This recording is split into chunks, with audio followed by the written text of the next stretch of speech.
The title you clicked on is exactly what it was made to be. No clickbait, no frills, just straight up truth and facts. The Rock's return to WWE in 2024 was promising. Rather than his usual return, he was announced as the newest board member of TKO, giving him an unprecedented position as a higher-up in WWE. He was always high up on the superstars list and then as a celebrity who kept popping in, but this was different. This gave him a direct seat in the chair to make some of the biggest decisions that WWE could make. At least from a creative standpoint, that's exactly what he was given. We got a good run out of it between February and April last year, but post that, things have gone to the mud, and we're being incredibly generous here. Not only has The Rock swooped in, but he's influenced the biggest booking decisions and caused creative chaos that was unimaginable just a year prior. So much of the dud build-up to WrestleMania 41 has to do with The Rock. While he isn't responsible for 100% of it, he created a ripple effect that undeniably led to the most underwhelming WrestleMania season in years. So how exactly did Dwayne "The Rock" Johnson ruin WWE? Let's take a deep dive to find out. There isn't too much we can say about the entire WrestleMania 41 situation last year that hasn't been said. What we're talking about is the controversy of The Rock taking Cody Rhodes' spot at WrestleMania 40 to set up Roman Reigns versus The Rock. In case you don't know, we'll sum it up quickly. Despite Cody Rhodes winning the Royal Rumble, he was set to give up his spot to The Rock. Despite Roman Reigns versus The Rock being a dream match, it was a miscalculated move that many clearly saw coming, but The Rock didn't. It's hard not to imagine him using his position of power as a megastar and TKO board member to insert himself into the biggest match of the year. It was Cody's time, Cody's story, and everything was set up for him to have his big moment.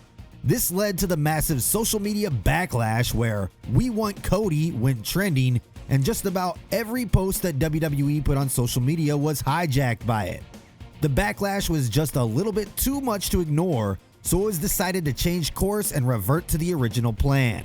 To fulfill The Rock's need to be in a main event, they set up the tag team match at WrestleMania 40 Saturday, where The Rock teamed up with Roman Reigns to defeat Cody Rhodes and Seth Rollins. The next night, Cody finally finished his story. But what happened in the entire build was rather unexpected. Apart from the fact that it was great to see The Rock turn heel for the first time in 2 decades, it unintentionally created an incredible story between The Rock and Cody Rhodes. Despite the main event being between Roman Reigns and Cody Rhodes, it was the story between the final boss and the American Nightmare that played into this. By all accounts, it seemed like The Rock had really taken a liking to Cody Rhodes and wanted to shift the focus to a blockbuster WrestleMania main event against him. On the Raw after WrestleMania 40, there was an awkward segment between The Rock and Cody where they exchanged titles for a moment, but one thing seemed clear. The Rock versus Cody Rhodes was going to happen at some point, and all signs pointed to a massive clash a year down the line at WrestleMania 41. The Rock always goes after WrestleMania season, so it wasn't surprising that he wasn't going to be around until 2025. But later in the year, things started to change quite a bit. For one, there was that moment at Bad Blood 2024 where CM Punk versus Drew McIntyre should have been the main event of the show. They had the rivalry of the year, no feud was hotter than theirs, and this was set to be the conclusion with a fitting stipulation. They earned that main event spot, but they were bumped down to the opening match because The Rock wanted to make an impact at Bad Blood because he was in town. After Cody Rhodes and Roman Reigns defeated Solo Sikoa and Jacob Fatu in the main event, The Rock came out and stood by the ramp lifting 3 fingers up. Nobody knew what it meant, but it seemed to be a clear tease of something down the line at WrestleMania. The first bit of speculation was that it was going to lead to a triple threat match at WrestleMania 41 between The Rock, Roman Reigns, and Cody Rhodes. But then, footage emerged of Solo Sikoa leaving the arena while The Rock was there, and he was heard saying, "It's all part of the plan." Then Raw on Netflix came around, and all of a sudden, The Rock is a babyface again. He's Dwayne Johnson, and he's all good with Cody Rhodes now, completely derailing the idea of a future match between them. He was also out to give the Ula Fala to Roman Reigns after he beat Solo Sikoa to end their rivalry, and there was a split second where his expression teased the idea of a future match between the two. It felt like a big shot to the gut for fans who were looking forward to seeing him return to face Cody Rhodes. This essentially confirmed that he wasn't wrestling in Las Vegas. He would respond to the criticism by telling fans to relax and let The Rock take them on a ride. Turns out that ride didn't exist in the first place. When he came back next, it was to start the story of teasing Cody Rhodes' heel turn, with The Rock telling Cody that he wanted his soul so that Cody could get all the fame, money, and stardom he wanted. It led to the John Cena heel turn, which seemed like a brilliant execution at the time, but it turns out that it really wasn't planned out at all. When the heel turn happened, it seemed like the most brilliant solution possible to make the Cody Rhodes vs. John Cena match an exciting one. But then The Rock decided to just not show up. Even during the SmackDown segment where The Rock asked Cody for his soul, he did a press conference later and told an interviewer that the story with Cody doesn't need to lead to a match. Like, what? Why even make a statement like that? We're certainly not reminiscing about the Vince McMahon era, but there were a few things he did right that the current regime seems to have thrown out the window. One of those things is the belief that the ring is sacred, and that's why there were no sponsors on it.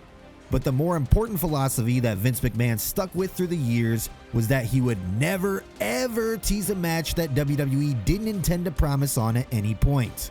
That's why he got so pissed off a decade ago when Paul Heyman and Stone Cold teased a match between Steve Austin and Brock Lesnar on that WWE Network podcast. It's a logical philosophy to stick to. Don't tease a match if you don't intend to follow up on it. On WWE's side of things, we're quite certain that they would have been more than happy to move in the direction of Cody Rhodes versus The Rock at WrestleMania 41 if it were up to them. But here's where we get the true crux of the problem. It's not 100% up to WWE. It's up to The Rock, his mood, what satisfies him the most, and revolving things around him. There's a bit of a conspiracy theory around why The Rock had such a monumental return and incredible run as the final boss last year. So, in the context of Hollywood, The Rock's reputation reached a tipping point with the release of Black Adam. He took complete creative control and turned a definitive villain into an anti-hero so he wouldn't be disliked, and instead of going in the direction of a clash against his arch nemesis in the comic books, Shazam, The Rock decided that he was a little too big for that. So instead, they teased a Black Adam vs. Superman movie with Henry Cavill returning after years to the iconic role. It all flopped so badly that DC had to reboot the entire cinematic universe that had failed to live up to what Marvel had done. The Rock garnered a reputation for using his power and influence in Hollywood to change the direction of the movie he was starring in, and nobody was having it.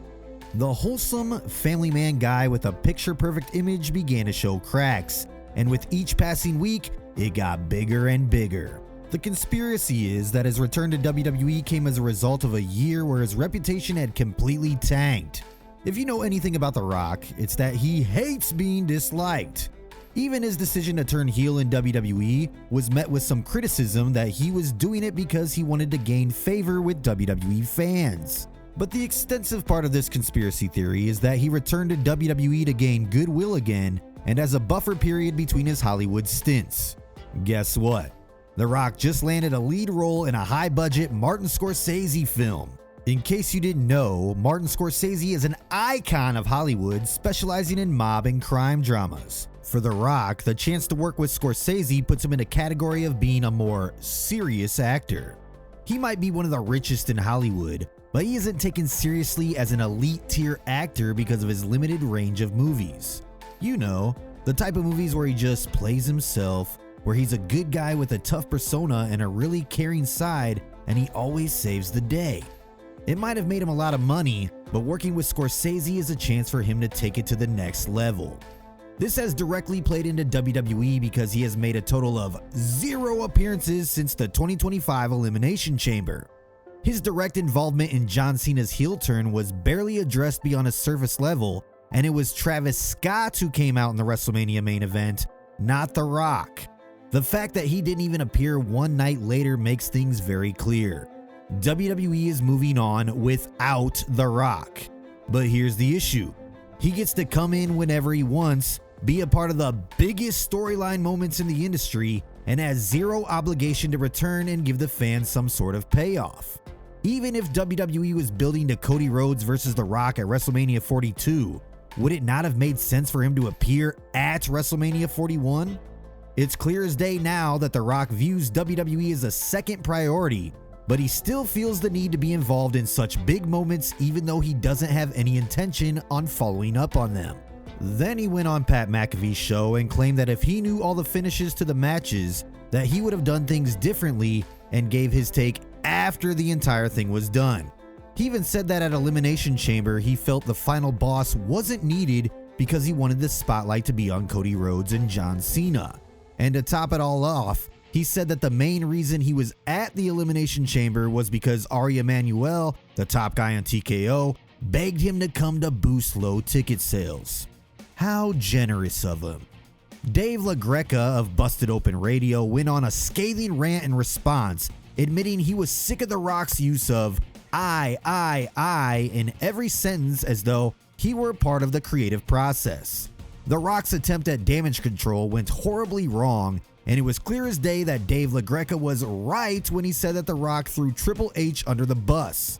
In response, The Rock commented, telling Dave LaGreca that it's all a work and that he needs to not take it that seriously unless he was in a writer's room with him. It looks like the best possible solution at this time is for The Rock to completely step away from the product and only appear when there is an actual intention to follow up with a match. The way he has treated the entire WWE creative process was disrespectful because he seemingly looks at it like a toy that he can use and throw.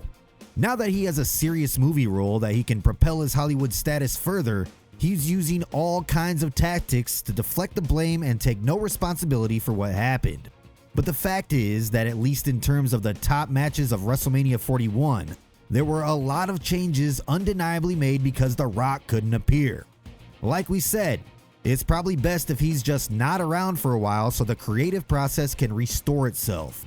Otherwise, it will be an endless cycle of WWE having to ruin the biggest show of the year so they can shuffle plans to fit The Rock into it.